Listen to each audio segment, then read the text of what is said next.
រំដួលអង្គ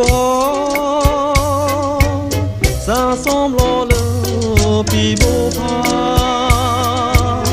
ដែលដនៅក្នុងសួនច្បារគួរឲ្យបែកទេគុនធាឈ្ងុយឈុំទាំងថ្ងៃយំអើយរៀមស្រមៃនឹងទៅដល់តែក្លិនស្រីចង់បេ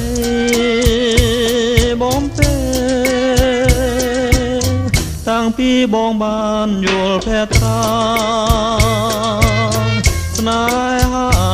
គ្មានប្រាតើស្រីនាងស្មោលើរូបបងខ្លាទេសូមស្នេហ៍កុំនៅកុំតាយរំដួលអង្គរៀមកសូមឲ្យអូនឆ្លើយថាស្នេហ៍ឬមួយប្រងើយចំពួង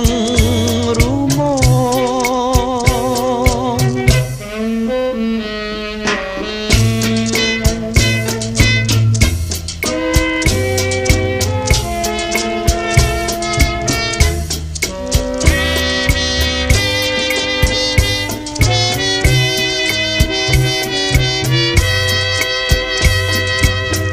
រំដួលអង្គ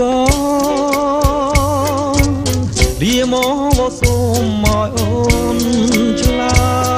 យថាស្នេហ៍ឬមួយប្រងើ